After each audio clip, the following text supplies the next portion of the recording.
Welcome to our press briefing, which is going to focus on the upcoming ZEC process, which will enable citizens to inspect the national voters' roll. I apologize most sincerely for the late start, but without further ado, I'll defer proceedings to our Elections Directorate, which today is represented by Ms. Ellen Shiriedenga, who's going to address us on where we are in as far as the election watch is concerned, as well as what citizens are to expect as we approach the voters' roll inspection process. Okay, thank you, Champion Fadzi. Good afternoon, everyone. Basically, this presser is to just provide an update as to the electoral issues at play, and also in particular, the aspect of voters' roll inspection.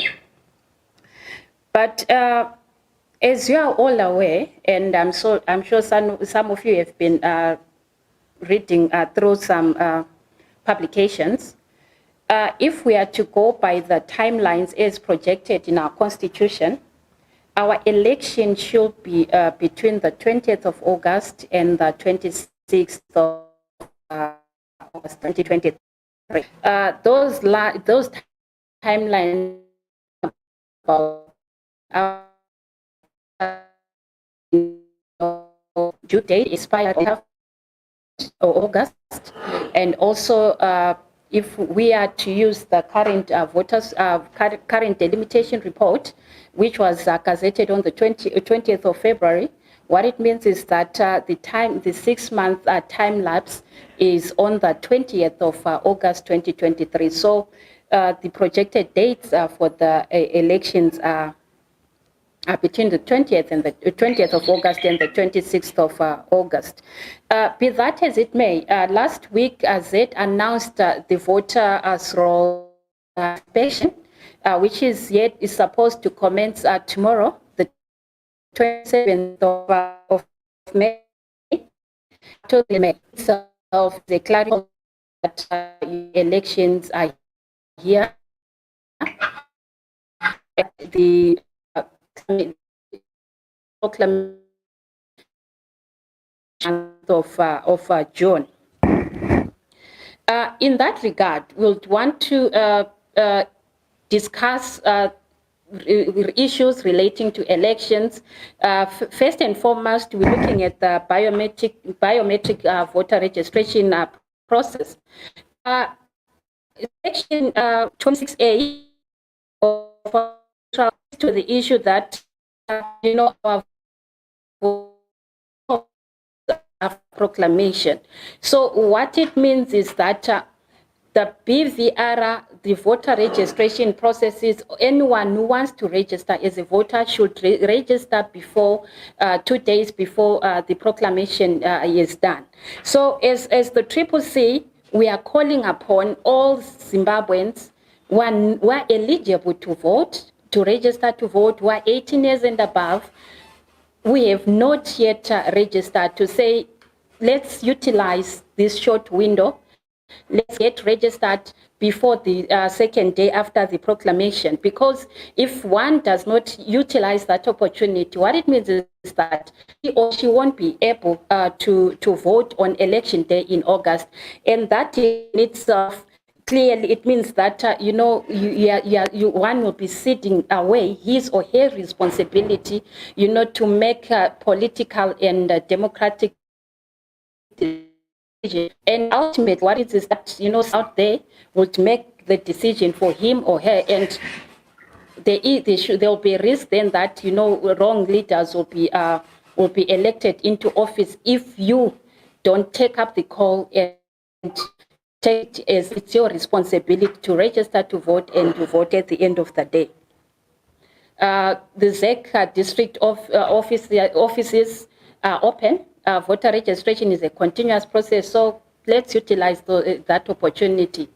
Let's go to the district registration centers and register to vote. In March 2023, earlier this year, there was a voter registration blitz.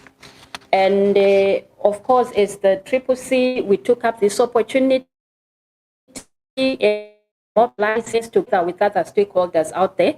And the voters' roll then, we're told it was about 5.8 million people were on the voters' roll. The sad part about it all is that to date, we still do not know as to how many people were registered during that process. Of course, we hear we see messages here and there circulating in terms of the figures, but there is no official communication from ZEC in terms of the numbers of people that registered during. So the challenge with regards to that is, this short window I spoke about earlier should be utilized in terms of ascertaining where they underreach stations of where citizens when they is a void in terms of that information. At the end of the day, we are not able to tell, for example, in Mat North or in Mat South or in Murewa, if there were people that failed to register but still are willing to register as voters. So that is a cause for concern to say, also, election date, for example, is a public document. Hence, such information should be at the disposal of all citizens of Zimbabwe. The second issue is the voters' roll inspection. Like I said, the dates are between the 27th of May to the 31st of May, and it's a good opportunity for citizens to physically visit the voter registration centers as announced by ZEC, and also utilize the online platforms that have been provided for by ZEC. What we are saying is the CCC, and that is a message to all Zimbabwean citizens out there who are eligible, we have registered as voters, to say this is a big, big opportunity for you. You need to check if your name is correctly captured on the voters' roll. If, say, for example, your name has been misspelled, or possibly maybe your identity number has not been captured correctly, there is a high risk that you will not be able to vote on election day.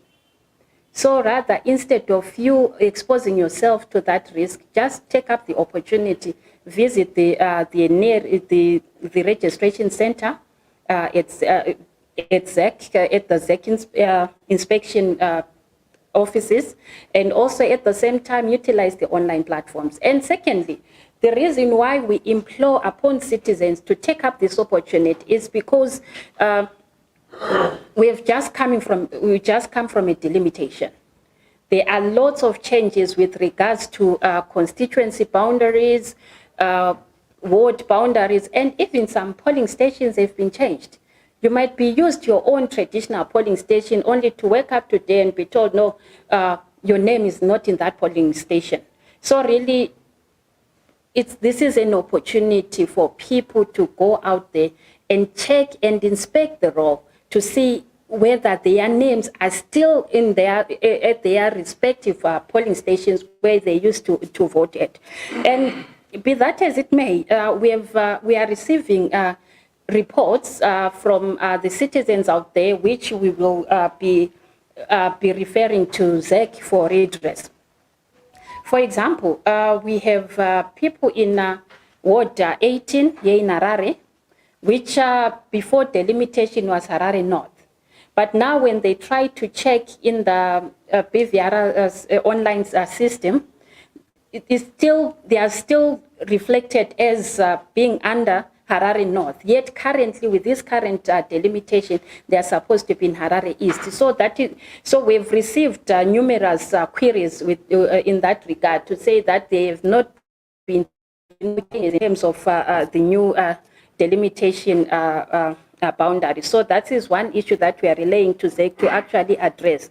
And also we've had instances, for example, in in Bulawayo, there's some wards that moved from Ward 4 to Ward 5, which is now under Bulawayo South. We've noted that about 4 of the affected polling stations, they are not there in the listed voter inspection centers. So this is the kind of clarity that we kind of request from ZEC to say what has happened to those people that were in those respective polling stations, because they might risk at the end of the day that they might not be, they could have been left out, and come election day, and those people, if at all they do not check their names at the moment, they might risk having their names not being there on the voters' roll. So this is why we are encouraging people to check their names, and also encouraging ZEC to address those anomalies that have been identified. Tied to the voters' roll inspection, we have noted also, the shenanigans from our colleagues at NUPF. Just last week, there was a memo circulating indicating that there's going to be a voter inspection period, and directing their people and an organization called FAIRS, Forever Associates of Zimbabwe, and also Heritage Trust, to do the profiling of voters. And clearly that is illegal. That is a clear infringement of the political rights of our citizens. No one needs to be profiled by anyone, and no one needs to be marshaled to any, polling station or whatever inspection center by anyone. Just as well, we are receiving reports from Mondoro, for example, Ward 5, Ward 19, Ward 15, and Ward 9. Mufuka village, where traditional leaders, the headmen, have directed that all persons, they'll go to the voters' roll inspection centers under their guidance. The Sobuku will go in front, and then the villagers will follow behind that person. So really, clearly, those are the infringement issues that we're talking about. The political rights of Zimbabweans are being affected in that regard. And these are the issues that we want to point out, to say the role of traditional leaders, let it not be abused.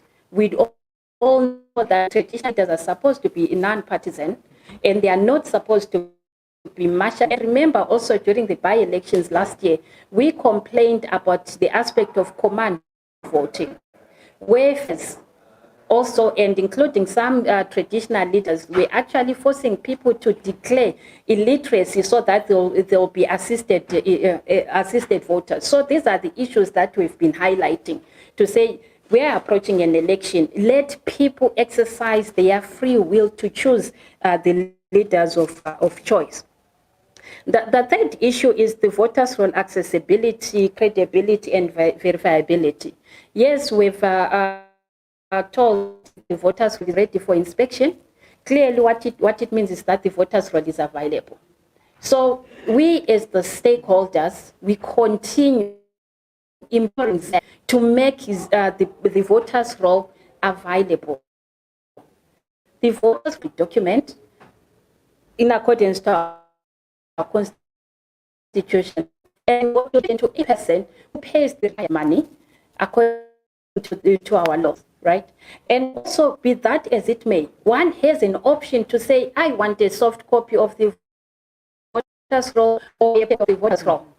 So this is where we are, to say there is still no access to the voters' roll. We are headed for an election, and clearly a voters' roll is like a syllabus.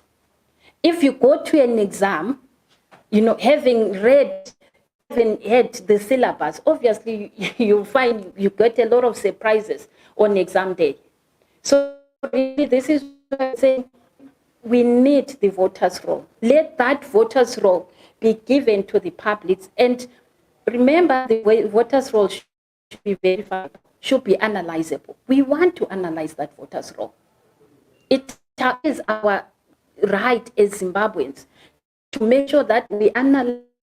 This is why even in our electoral reforms blueprint, we spoke strongly about, the voters' roll being subject to independent audit. That in itself brings credibility to the electoral process. Look at what happened in Kenya in their last election. They had an independent auditor auditing their KPG. And whatever came out from that audit, the election management body made corrective measures. This is what I'm saying. So let that voters roll be audited. Let citizens have access to the voters roll so that we know exactly what is it that we are dealing with. And most importantly, we want to know, for example, at a ward or at a constituency, how many eligible people are there. You know, that is basic data, that is basic information which should be available for everyone. And we are political parties. We want to plan. And how do we plan if we do not have that kind of statistic? So this is where we are concerned, where we raise our... The issue is the amendments to the Electoral Act. I think in that regard, let me take the opportunity to actually applaud our members of parliament. They've been working tirelessly in parliament the past 2 weeks in terms of debating the Electoral Amendment Act, which is before parliament. Let me hasten to say also, as a party, we presented our own submissions to the Electoral Amendment Bill, and we are hoping that they will be considered. But of course, let me hasten to say, as a country, we have had a problem, and clearly there hasn't been any political will from the students.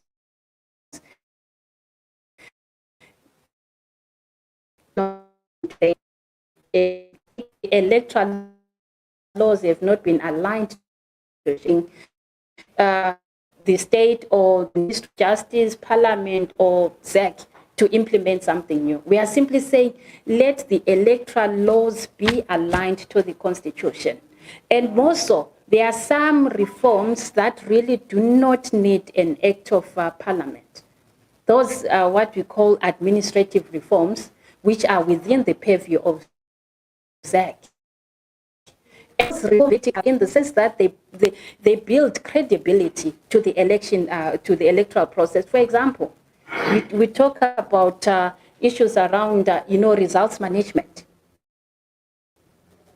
Even more, the Motlanthe Commission talked to the issue of implementing ICT systems that will ensure results are expedited, so that we avoid a situation a similar situation which happened on August, and some people eventually got killed because there were protests around the delay in the results announcements. So we talk about even the issues around the, assisted voters. That is an administrative issue. It does not really need an act of parliament for ZEC to actually say, no, these are the measures that we put in place to ensure that we actually scrutinize, or we actually assess the people that qualified for assisted voting privileges. So let's sit down as Zimbabweans, and also as the CCC. This is why we prepared our electoral blueprint, which we called prepare the pre-electoral part on electoral reforms, which we offered not just to citizens only, but even to ZEC, even to the Minister of Justice and other civic society organizations, other stakeholders that are responsible for elections, to say this is our offering as the CCC. Let's have dialogue in terms of the of what we expect in terms of the electoral reform, so that at the end of the day we have an election which is satisfactory for everyone, an election that has credibility, an election that has integrity. Fifthly, and the last issue, is the aspect around the nomination fees. Last year, ZEC gazetted fees, nomination fees for candidates that aspire to be in Parliament or in the presidential affairs. When we did our calculations as the citizens movement, we realized that we'll need around $140,000, which is $250,000, to just fill their candidates through country. So, and that is pretty unsustainable. And we're looking at a country called Zimbabwe, which is supposed to be a multi-party democracy. If we are a party which at the end of the day we are not able to fill the candidates throughout the country, then we cease to be a multi-party democracy. And if we have candidates, for example, you go to our constitution, it says each and every eligible citizen has the right to vote or has the right to be voted for. So surely if I want to be a presidential candidate, but then I cannot afford the $20,000 being demanded by, then that is an infringement of my political right to be voted for. So this is our call to ZEC to say, please review those fees. And so it's difficult to justify them. A member of parliament, an aspiring member of parliament paying $1,000 to be a candidate. So that is the cause for concern, and we are engaging ZEC in that regard to say, let there be engagements in terms of the multiple stakeholders meetings to see how best those fees can be reviewed so that all eligible persons that feel they want to be candidates are not left out. So basically, this is our presser today. But let me just say, what is our call? What is it that we want we expect from today's presser? Firstly, is the voters' roll. We are asking that the voters be released immediately and above all before the proclamation. That is what we are requesting for. The fact that the voters roll is out there for, for scrutiny, for inspection by citizens, clearly the voters roll is ready. So there is no reason why we shouldn't be given access to the voters roll. And by the way, voter inspection is not voters roll audit. You can inspect, when you go to inspect, it's just you as an individual inspecting whether your name is there. But then voting is a different issue altogether. Verifying is a different issue. A copy of the voters roll. And second, as I indicated earlier, we are imploring to all eligible citizens above the age 18 years and above to say this is the last call for you to register as a voter. If you don't take that opportunity, then you won't be able to vote on election day. So please, let's take it up and exercise our political rights as the citizens of Zimbabwe. Of course, the third issue is to do with the voters' roll inspection. I spoke about the importance of us inspecting the voters' roll, why we need to inspect the voters' roll. Let's not risk ourselves being turned away on election day because of mistake which could have been avoided by us checking our names on the voters' roll. So let's utilize this opportunity, inspect the voters' roll and identify where there are anomalies or errors so that they be corrected on time. And lastly, of course, is the aspect of electoral reforms. As the citizens' movement, we have a keen interest on electoral reforms, and our MPs are busy in that regard to say, to push as many electoral reforms as possible through the parliamentary process. And also, we continue imploring ZEC to actually the administrative reforms which are within their purview, which really do not need an act of parliament. So that's all I thank you. Thank you very much to Ms. Shirilinga. We'll just open the floor to a few questions. Should they be wrap the picture up? As usual, please just put your hand up, indicate which news house you come from, and just ask one question so that we can get a few. within the time that we've got. Yes, sir.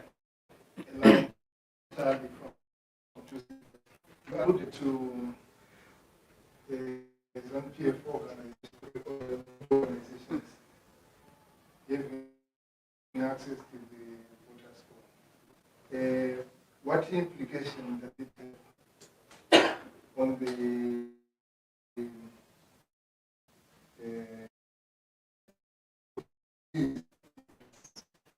So obviously, in terms of our constitution, the voters' roll should be accessed by every single political party. In fact, every citizen who's able to pay the fee should obtain a copy of that voters' roll.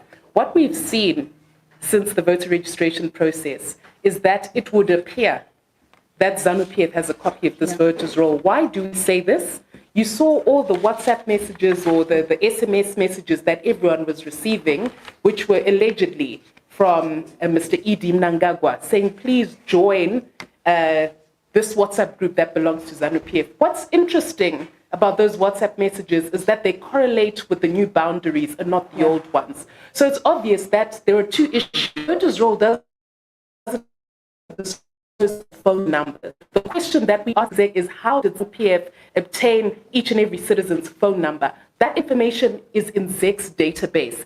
Does ZANU-PF have access to that database? That's the question that we're asking in terms of the law. More fundamentally than that, if Mr. Mnangagwa was able to send messages, he's got something that we don't have, because certainly we don't have the kind of information that would allow us to establish who is registered in which constituency, and also the polling areas, polling stations. And so we continue to demand to ZEC, this election should not only be free and fair, it should also be credible. You can't give one party the voters' roll and then deny it to another. You can't disclose people's phone numbers, their private data, to one political party and then obviously abuse that information for political purposes. This is why we continue to say that ZEC has a constitutional obligation to be independent, to not partisan. They can't take ZANU-PF's side. We then have the problem of FAZ and Heritage Trust, these shady institutions that are being used by Mr. Mnangagwa. Now the question we ask is this: the Constitution provides for a central intelligence organization. Who are these shady organizations? What is their mandate? Where do they come from? What job are they performing? We don't want any intimidation of voters. We don't want them to profile people. We saw them frog marching sometimes, citizens to go and vote in ZANU-PF primaries. And so we continuously say that we issue interference of FAZ, FAZ, the Heritage Trust, and rights of citizens. They cannot be allowed to intimidate and harass citizens. This election should be free and fair. Everybody's vote is secret. We want them coming into people. Ellen indicates constitutional instructions. The courts have already said that. One of our chiefs, I think it's a publicly available, saying you cannot get involved in partisan politics. So we hold them to account. We expect their constitutional obligation. ZEC cannot bury its head in the sand where these illegal processes are taking.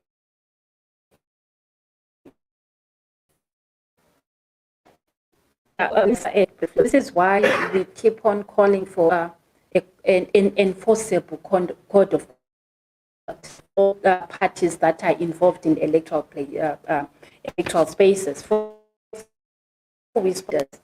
you know, it seems there are no punitive measures for such transactions. So MPs in Parliament currently, they are also pushing for enforceable codes of conduct, which also will regulate that kind of behavior of traditional leaders, that kind of behavior of society organizations that is like what FACE and the Heritage Trust are doing. Thank you so much, Champion Ellen. Other questions? If there are no other questions, that brings our press briefing to a close. As Champion Ellen said, let's continue to register to vote. Let's all ensure that we inspect the vote. Ideally, you can do so physically so that you're familiar with your polling station, so that you see the voters' roll and you can actually verify and confirm that your name is there. This is the year of citizens' victory for change, as has been articulated by our change in chief, President Nelson Chamisa. And so we must ensure that all steps are taken to make sure that we've got big for the citizens this year. For our part as the CCC, we're doing everything to ensure that the vote is defended and protected.